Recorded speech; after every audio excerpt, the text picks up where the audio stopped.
Welcome to the Normal Christians Podcast. My name is Bo, and as I always say, I reserve the right to get smarter. And one thing I like to do is watch YouTube videos. And I'm sure that's not odd because I would imagine most people watch YouTube videos. I feel like it's especially a thing for me because as a pastor of a small church, where I work is actually where I live, and the church is right next door to me. So I kind of spend all of my time where I live, in my house, because I'm not going to go walk over to do some work at the church whenever I could do it at my house. There's not even an office at the church. So all that to say, I just kind of spend all my time, for the most part, in the same place. The church provides housing for me, so it's a great benefit and a blessing. But the downside is I kind of look at the same four walls, or the few walls most of the time. And again, there's drawbacks, there's benefits and all that sort of stuff. But there will be times when I just want to take a break and there isn't anything to necessarily do, especially where I'm at. It's not someone that I can just go talk to. At some churches, you could just go walk down the hall, talk to somebody else, one of your coworkers. Maybe at some of the bigger churches I could go to a different area, get something done. Maybe just a little bit of a change of scenery helps out. But with my situation, if I want to take a break, I just want to unwind, something like that, get my mind off of work or what I was doing, oftentimes I'll just pull up YouTube and watch a quick video, or maybe another longer video, but just turn the video off, if you will, and just have the audio going while I'm doing something else. So all that to say, I watch a lot of videos, listen to a lot of those videos, and I come across interesting people, interesting ideas, and interesting things. And one of them was from, I think maybe it was CNBC.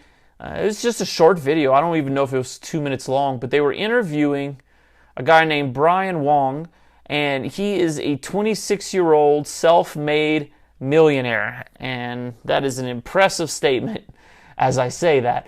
But that's what he is, and he runs a company. I believe he founded a company. Actually, I don't even remember what he did. It was such a short video. They didn't spend much time talking about him. But the video caught my attention because of the heading of the video, the title. And it said, "Don't waste time on self-improvement." Basically, the advice from a 26-year-old self-made millionaire. So I thought, well, this guy's a self-made millionaire at 26. He's running a company or started a company. I think he has something that I can know or I can learn from his experience or whatever it is. Again, being a short video, there wasn't much there, but I did grab a couple little snippets from it. And he says this: really what you're trying to do, he didn't say that, but this is the heart of it. He says, what you're trying to do in essence, and here's the quote, "You're trying to find a match between your skill set and an environment that is the most conducive in making that skill set the most recognized and the most monetizable." Obviously, he's in the business world, so he's talking about that. But it's an interesting idea there that you're trying to find, ultimately, a match between your skill set and an environment that, in essence, helps magnify that skill set, that's real conducive to bringing that skill set up to the forefront, to get it recognized. And he says this, that there comes a point where we will only increase our weaknesses so much. So this is why he's really focused on not wasting time on self-improvement, at least for him. It's because weaknesses can only get so much better a lot of the times. Now, some people do turn weaknesses into strengths, that's understood, but his point, at least in his context, was, again, you're only increasing your weakness so much. But there's a chance, in his opinion, that to have what we're really good at, our strengths, become something world class, something absolutely amazing. And doing this helps us identify where we will be the most successful. And so that's kind of a little snapshot of what he said. Instead of spending all this time focusing on our weaknesses where, hey, we might improve, hey, they might even become good, we could spend time taking what we're good at, our strengths, and making that become world class. And this gets back to what he said. Getting into an environment that helps us build our strengths up to where it becomes recognized and in the business world monetizable. And so as I listened to that video, I thought, it's interesting. There were some good points that I didn't think about, or at least stretched my mind on some things. But I have to say, I do agree on some parts, but I also disagree. And on the agreement side, I've also listened to some videos by Mark Cuban, and some of the videos I've listened, Mark Cuban had a similar thought that for him, without butchering him or putting words in his mouth here, going off of memory, instead of spending all your time, trying to go from bad things and maybe becoming average, mediocre, ultimately in these other businesses or avenues, what you could do is you could focus on what you're great at and then surround yourself with people or experts who are good at those other things. They might be an expert at a field or an area that you're weak in. So why spend so much time trying to improve your weaknesses when there might be other people who are naturally good at that, maybe even experts? So surround yourself with them, and then you can focus on your strength. What makes you good? And so that's that kind of idea. You'll spend all this time maybe going from bad to average, mediocre, maybe good.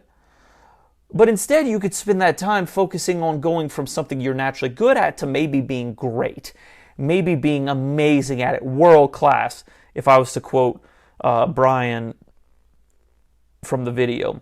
And so you can become amazing instead of good if you just prioritize your time on focusing on what you're good at. So I do agree with that in some sense, that depending on your context, why try to be good at everything? That doesn't make sense. If I'm running a business, or actually, I don't even have to make this up. When I worked in juvenile detention facility, I was a supervisor over the entire facility, and we worked in different shifts and different stuff, but I had a team underneath me, and I had a shift lead who was kind of my direct report right underneath me. And we actually played really well off of each other. We had different strengths, and so our strengths really complemented each other, and it hit our weaknesses that we might have. So I was naturally, a little bit, I wanted to have more conversations with the residents and the people who were in that facility. I wanted to sit down, talk with them, say, what are you doing? What's going on with you? Why are you doing this? Rather, he was more of a no-nonsense guy. He worked in detention before. He had maybe even done, maybe worked for a law enforcement agency. I don't know. But he was pretty no-nonsense. He just said, hey, these are the rules. You're going to follow them, or there will be consequences. Or this is what I said we're doing, and we're doing it. And if you don't do it, there will be consequences. Or as a supervisor, I could tell him, hey, this is what we're going to do. He said, great. He was great. He didn't even have to agree with it all the time, but he just said, hey, that's the call from Bo. We're doing it. And suck it up. That's what it is. And so it was a great balance because, a little bit like the good cop, bad cop, as long as we were working together, we had our system, and we were able to run the facility pretty well. It certainly wasn't smooth all the time, but I could rely on him to be the hammer, and I could come in whenever times needed to be diffused and sit down and say, okay, hold on, let's talk this through before I'll just call him Bob. Before Bob comes in, or maybe Bob was already in there and doing his thing, I could tell Bob to leave and say, hey, before Bob comes back in, let's just talk this through. Why are we here? What do we do? That sort of thing. So I think that even in a small snapshot when we're working together is, look, why would I need to work on being more of an enforcer when I just naturally wasn't that? That wasn't my strength. And in that context, I could have him come in and be that enforcer, be that guy who says, look, we're no nonsense. I'm ready to go hands-on and make you do X, Y, Z, whatever it was. So we worked well together. So I completely get that. There was no use changing the dynamic once we figured it out because it worked. But in one sense, I also disagree. And to quote the late, great Kobe Bryant, actually I'm not going to quote it, but I watched an interview with him where he talked about how he worked relentlessly on his weaknesses within the game of basketball because he knew that he would, to be as great as he wanted to be, he had to improve on his weaknesses. He could not have glaring weaknesses and be an all-time great like he was because in a competitive field like the NBA, I mean, these are all great players in one sense or another. It's very few spots on NBA rosters across the league or across the association. And so Kobe knew he had to work on his weaknesses. He could not have glaring weaknesses or they would get taken advantage of. Teams would cue in, would really focus in on that weakness and try to drive him to that weakness and hopefully get him to miss shots, not get points, throw him off, whatever it is. I am an LSU alumnus, and Shaquille O'Neal, Shaq, he is also an alumnus, and so I always have an affinity for Shaq, but I just bring that up because Shaq played with Kobe, and Shaq had a glaring weakness. He was terrible at free throws. And so if you know your sports, what happened was in tight games or big games and big situations, there was this thing called hack-a-Shaq, where the opposing coach would tell his guys to foul Shaq on purpose when he had the ball, or sometimes even away from ball. They had to change the rules a little bit, to where they would send Shaq to the line to shoot free throws, knowing he was really bad. And if he made both free throws, well, that stinks. But more often than not, it seemed that he would maybe miss one or both, and so they would get the possession back and be able to score and maybe change or win the game. But Shaq had a glaring weakness that would get taken advantage of by other teams and other people. So what Kobe Bryant is saying, which is a little bit different, is you need to know your weakness. You need to work hard to be competent at whatever you can and improve your weaknesses. And I think that that's also very important because I would say Kobe's obviously not here anymore, sad deal there, but you can actually go further at times by being good in an all-around sense or having a lot of competencies than just being an expert at one thing. Certainly in my experience, at least in ministry, at first, being competent in many different things gave me the ability to move up or progress or have more opportunities. Just saying I was an expert at worship. Obviously, there's plenty of opportunities in worship. But if we weren't in some sort of worship set or in that setting, a person who's only good at worship, they would just be like anybody else in that setting. Rather, by the time I did a lot of ministry, I had a business management degree, so I understood some management, I understood some business principles and aspects. I could lead, but I could also manage. I could do different things. I understood aspects of Scripture. I was still learning a lot at the time, growing in ministry, but that gave me the opportunity to be plugged into a lot of different places. So even at times I would recognize my weakness and try to really shore it up because I didn't know, using a little sports terminology here, when my number might get called to step into a role or a situation, and I would just have to do it. One example of that was at this big mega church I worked at. I ended up getting plugged into production for this huge church, and this was tremendous amount of production. And here's the reality. Your boy doesn't know anything about production. I am just not skilled in sound and the look and the feel and all these different things. I just don't know it. I'm not good at it. But an opportunity came up and I kind of got thrown in and I just had to learn. I just had to figure things out, translate it from production, worship and all that sort of sense. I had to translate it from that speech into something I could understand and begin to process it that way and figure things out. And I remember one time where it was me and the lead pastor working together. And this was a super rare opportunity. It did not happen. It certainly doesn't even happen now because I know things have changed. But at the time, it just needed to happen. And there was some big production thing that the team did. It wasn't even my thing, and the pastor hated it. And so I just had to figure out, okay, I am a little nobody. These are paid staff members. I don't even know if I was paid at the time that I was doing this. And I just had to step up and go, okay, this is what pastor said. This is what we're going to do, and we're going to change it to this. And of course, I was working with him, but I just had to step up, take the lead, make some production calls. And afterward, talking to the pastor, he said that he loved the changes that were made. And, he really complimented me, which was great to hear after, because I was super nervous because I had no idea what I was doing. But because I got thrown into production before, I had to figure some things out, really shore up some weak areas, at least in that aspect of my ministry experience, that when I finally got this crazy opportunity to work directly with the pastor in a role I truly didn't deserve to be in for at least that Sunday, I at least was ready to go to step into the situation. So again, I could have just told the people, hey, not a production guy, really can't do this, sorry. But I would have never gotten that opportunity that really helped me in a lot of areas, even within the church at the time. So really, I think it comes down to this whenever we're talking about this idea of self-improvement and really focusing on your strengths and not maybe improving on those weaknesses. That if you are, and maybe this is cutting to the heart of it, I think maybe if you're at the top of your field or your game, right, you have a lot of opportunity to focus on your strengths.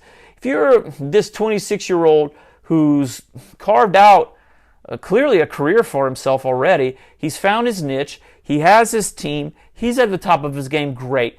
Man, lean into those strengths, continue to improve, and become world class. But I think for most of us, we aren't there. And we really need to be constantly seeking ways to improve where we are weak. Not all the time, right? I am terrible at singing. And as I said, I am terrible really at any aspect of worship. Me trying to improve in that area would be a waste of time. So having the discernment or the wisdom to know where our weak spots are that we should improve. For instance, Kobe Bryant, in the game of basketball, he was trying to improve. I don't know much about his personal private life or some other things of that nature, but there were certainly areas where he put aside to improve on other areas that he was weak. Clearly, that's the case. We shouldn't always try to be experts or great at everything. But I do think it takes time to look at ourselves, to really analyze where are we weak within this part that we think is important, and begin to improve that, become more well-rounded at our jobs. Maybe you're really good at your job, and maybe even you're so good at your job that you look around and think, well, maybe let me improve this aspect of my competencies at this company. Because you never know when that call might come for you to step up into something else that might translate into a new job, a raise, an opportunity. Because I think sometimes we can all get in a rut where we're just leaning on our strengths and trying to avoid our weaknesses.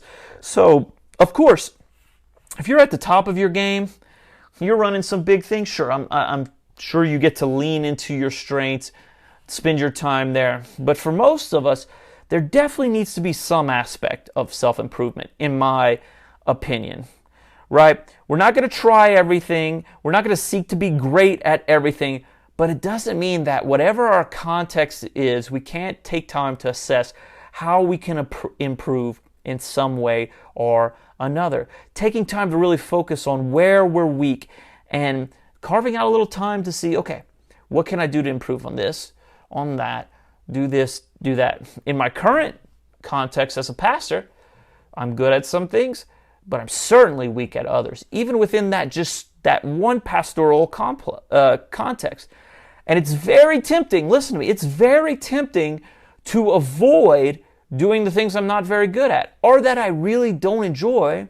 And most of the reason I don't enjoy it is because I'm not good at it. But I have to fight that temptation. And specifically, I need to lean in and figure out, how do I improve in this area? How do I improve on this thing that I'm just really not that good at? Because if I could improve even just a little bit there, man, it'll make a difference. Maybe in the church, maybe in a person's life, maybe in just my overall job satisfaction or how well I do my job. And here's something that I think is important. By taking the time to look at our weaknesses and even being discerning enough to say, okay, I won't spend time improving this weakness for me, worship, let's say, because I know that that's pointless and it's just not going to improve me. But taking time to discern that, okay, I'm weak in this, but man, if I could improve a little bit, that would really bump me up here, help this with my job, help this with my personal life, my social life, whatever it is. One thing on the social aspect, it doesn't all have to be business or jobs. I live pretty far away from where most of my friends are. And the temptation is for me I go at least once a week and hang out with everyone through a different church sort of program at the church that most of my friends are at in the city of Fort Collins. But things will come up. And so naturally, I'll get invited at times. And I have to weigh out, well, man, I've got this on my plate. I've got this on my plate. I don't know if I want to drive another hour just to get out there to do that. But I've had to start specifically working and realizing that, look, one of my weaknesses is certainly that I don't mind spending time alone if I can accomplish something, maybe get some work done, getting ahead of work. I'm big on trying to get ahead of some of my work or some of my tasks. So naturally, I'm right on the line of introvert, extrovert. I have a lot of extroverted tendencies, don't mind talking to anyone, but I also have some introverted side where I can be recharged just by being alone, at times just as much as being with people. And so I'll have this line right here, but going back to what I was saying, there's a temptation to just say, well, I can get recharged by myself, and I could get ahead. I don't have to spend all this time on the road, money on gas, all that sort of stuff. But I made a commitment to say, you know what? I'm going to go out of my way, and I'm going to try to make extra attempts to hang out with people, to go out on a limb with these new people. I just started attending something else in Fort Collins with a bunch of new people, because that's also another weakness of mine. As much as I like being around people, I would rather have a smaller group of closer friends than having just some numerically big number of friends, if you will. And so that's another thing where I stepped out to another group, another area of Fort Collins with some new people where I'm trying to get to know them even more. Because I analyzed it and I took time and I said, if I could just overcome this, and it's not even necessarily a weakness, maybe it's even just preference in this aspect, but it does come a little bit the weakness where I feel like I can improve. If I could just improve here and do this, wow, that could make a difference in this and this. And sure, I'll have to sacrifice here, but I could see how this will help me. And so I'm trying to taking time to improve myself. And all that to say, man, context obviously really matters. And if we're talking about things spiritually, as Christians, I really don't see how we have a choice but to be people who are constantly trying to improve on all aspects of our spiritual lives. We don't just get the option to say, right, as Christians, well, I'm really good at praying, but boy, I hate reading the Bible. I don't understand it. Well, so I'll just lean into more prayer time and less Bible reading. No, man, you can't separate those two. Wherever you would fall, you need to read the Bible, and you need to pray, and you need to do both of those.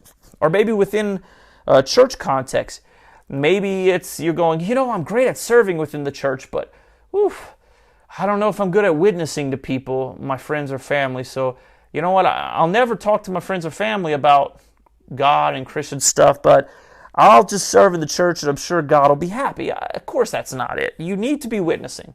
If you're great at talking to people and you're not involved in the church, you're missing the boat too. Wherever it is, we have to improve on these spiritual things. We just really don't get a choice in a lot of senses. Now, of course, we're all part of one body. And as Paul says, we all have different roles within the body. The body's made up of many different parts, right? But we cannot just make excuses and say, well, you're wired that way and I'm just wired this way. And too bad, I won't do this, or you go off and do that. Certainly, especially within bigger churches, there are people who are better at things and they should lean into that and let other people who are better at those things where they would be weak lean into those other areas. and good. But spiritually, we all have to be people of improvement. We all need to be working out our salvation with fear and trembling. We all need to have our minds constantly be renewed and work on ourselves. And so that's what I think. If we have the discipline to look at our lives and be discerning to know where we can improve, where we should take time to improve, man, that will not only translate to this external world, the temporal world, our jobs, our family, our friends, but it'll also help us spiritually, because we won't be able to do everything all at once. But if we could start in some areas, in some ways, get some gains in those areas, get some wins, whatever it is, then that discipline can translate to other areas and help us out. So in one sense, I agree with old Brian that in some areas we shouldn't waste time on self-improvement. In some contexts, that is a waste of time. But in others, I'm going to lean with Kobe Bryant. I'm going to lean to what I think is in the more spiritual way, where we do need to be people who are improving our weaknesses. At least, like I said, in certain contexts, at least being discerning enough to say, ooh, I am weak here, and I don't get the opportunity to just push this aside. I really need to work on that. So I thought it was interesting. I thought that thought of being people who don't self-improve, lean into your strengths. Certainly lean into your strengths. That's something we should all be doing. Don't feel like we need a video to tell us that. But I also think that leaning into our strengths should hopefully help us look around and go, ooh, because I'm leaning into my strength, because I'm really seeing where I'm good at, I can clearly see I'm really weak here. So because of that, I'm going to spend some time at least being competent at this, whatever it is. So those are my thoughts. Agree with them, disagree with them, that's up to you. But I do think that there is a lot more what you're seeing. We do live in a self-improvement culture, so I'm not saying things in culture are going to this idea of don't waste your time on self-improvement. But I do think that there is a little bit of a current on, hey, you do you, you're good at this, you're all that, blah, blah, blah, blah, blah. And again, certain contexts, yes. But I certainly can't see how that'll apply to us spiritually in a lot of senses. So anyway, that's my thoughts on it. Thank you for taking the time listening to this episode. Man, before I go, 35-1-5. And I will see you again next time.